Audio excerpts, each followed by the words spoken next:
kita semua diberikan kesehatan, keafiatan pada sore ini, dapat kita jalankan kegiatan kita yaitu berhizib, dan juga dapat bersilaturahim dengan keluarga kita, dengan orang tua kita, ibu kita yang ada di tempat ini. Allahumma sholli ala sayyidina Muhammad wa ala sayyidina Muhammad. Tentunya juga tidak lupa hatur yang ada baginda Nabi besar Muhammad sallallahu alaihi wasallam. Si sampun ijan atau berikan kita petunjuk jalan dari yang bengkok menuju ke jalan yang lurus, yaitu agama Islam. Para santri, dewan guru, orang-orang tua kita juga di sini yang saya banggakan. Jadi ada beberapa hal barangkali yang sangat penting bagi kita untuk kita pahami. Dalam momentum yang sangat baik ini, kita tentunya terus memberikan pencerahan ataupun belajar tanpa harus kita berhenti untuk terus belajar dan belajar. Nah, jadi bagaimana kita harus belajar dalam diri kita, karena kita dituntut untuk banyak menguasai ya ilmu Allah. Nah, ilmu Allah itu sangat luas. Terlebih anak-anak kita yang saat ini sedang belajar, sedang sekolah.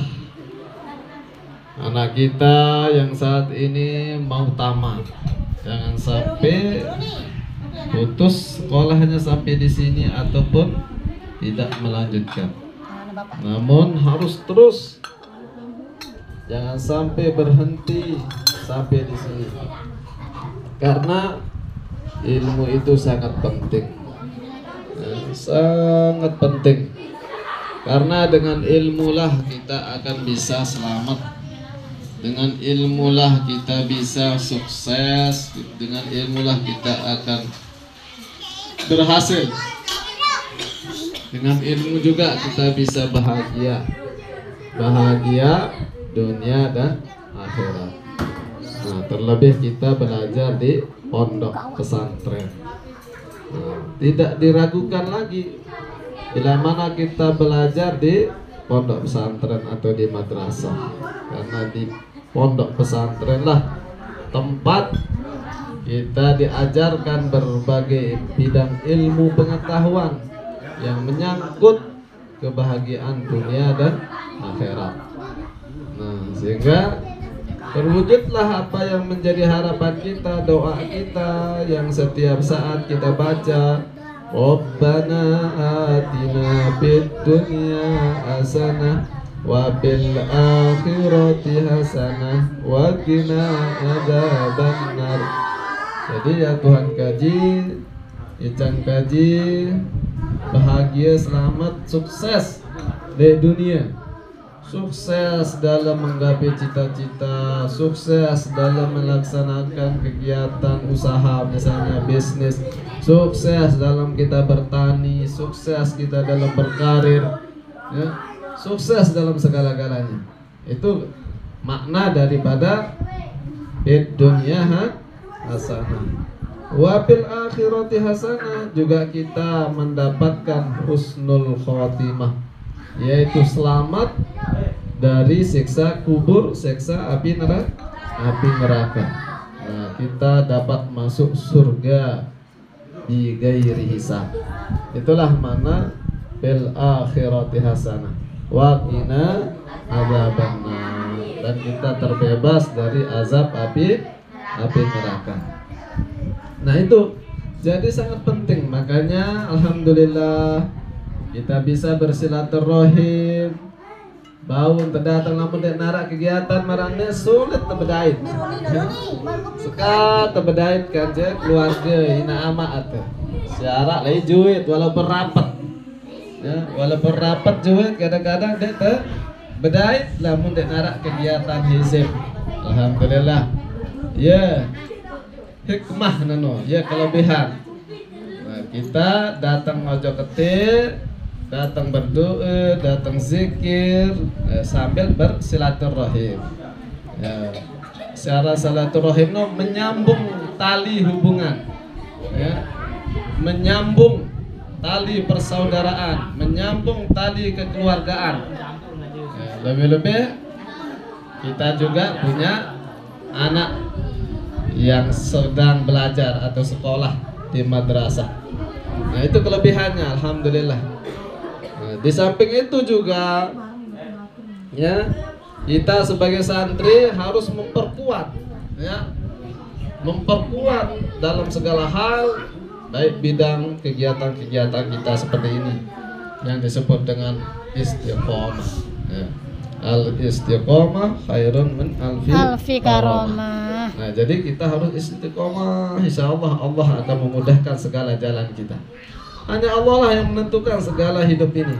Kalau kita manusianya aja hanya sekedar menjalani, ya, terjalani hidupnya, namun si nentuan apa jari, apa perjalanan hidup terberembiak terjadi lemaklah hanya Allah yang tahu dan yang menentukan. Kita, ya, yang penting terus berikhtiar, berdoa, berusaha, itu yang intinya. Kita berdoa, berusaha, berikhtiar, Allah lah yang akan menentukannya nanti, yang akan memberikan kita kebahagiaan atau keselamatan. Nah, di samping itu juga hal yang penting juga adalah kita harus saling mendukung. Nah, saling mensupport, saling memberikan nasihat, saling memberikan kekuatan. Ya, itu namanya saling support, saling dukung. Nah, bagaimana kita saling memberikan dukungan? Ya tentu, misalnya apapun bentuk program, kegiatan, kita saling bahu membahu. Nah, kalau ada misalnya isu atau suara-suara sumbang, kita harus berusaha menepis dan memberikan respon positif. Ya, itu kita harus meluruskan, karena yang namanya perjuangan pasti ada saja kendalanya. Itulah namanya perjuangan. Tetapi kalau ada sesuatu yang kira-kira kurang pas, ya kita perlu menjelaskan atau meluruskan. Yang mungkin pelih atau keliru atau salah, khilaf, lupa, ya biasanya terjadi manusia. Al insanu mahallul khata wa nisyan.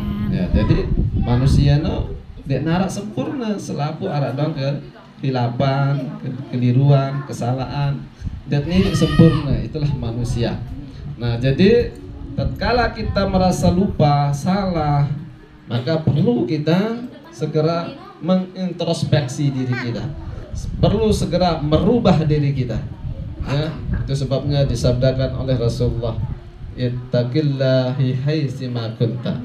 Ya, watbi'is sayyi'ata hasanata tampuha wa khaliqin nas bi khuluqin hasanah. Jadi, ya, kita dituntut, diperintahkan untuk selalu taat kepada Allah dan Rasulullah. Ya, ittaqillahi haitsima kunta. Taat, patuh di mana saja kita berada, dalam kondisi apapun kita tetap merasa bertakwa kepada Allah. Itulah disebut ittaqillahi haitsima kunta. Watbi'is sayyi'ata hasanah. Kalau kita keliru, khilaf, salah, lupa, cepat kita bertaubat. Itu kan, menyadari diri kesalahan tersebut, maka kita segera bertaubat. Ya, mohon ampun kepada Allah, mengintrospeksi diri, lalu kita merubah. Nah, itu tamuha, ya, wa khaliqin nas bi khuluqin hasan. Jadi kita harus bergaul dengan sesama, ya, dengan pergaulan yang baik, dengan akhlak yang mulia. Itu disebut dengan akhlakul karimah atau akhlakul mahmudah, yaitu akhlak yang mulia, akhlak yang terpuji. Kalau kita berbicara misalnya harus dengan cara yang baik, perkataan si bagus, tidak tersampai sugulan suara si kotor atau tidak baik. Nah, itu ya kan, wa khaliqin nas bi khuluqin hasanah. Nah, juga kita perlu menjunjung dalam ilmu ta'lim juga, kita dituntut untuk berbicara baik. Yang dimaksud berbicara baik sesuai dengan lakop. Nah, sesuai dengan posisi, sesuai dengan derajat atau sesuai dengan tingkatan. Contoh, kalau orang tua kita harus panggil bapak, ibu, umi, abi, misalnya, atau ina, ama, tidak sampai sebut arang. Nah, itu namanya akhlakul karimah. Yaitu tidak sampai sebut aranina, ya. Tapi kita sebut lakopnya atau gelarnya. Ina, atau kita bahasa nak kake, atau bahasa babu. Nah, itulah namanya akhlak. Anda nak guru, ya kita bilang ustaz. Kalau memang ustaz atau ada bapak guru, kita panggil bapak guru. Anda nak tuan guru. Nah, penting itu untuk memperjelas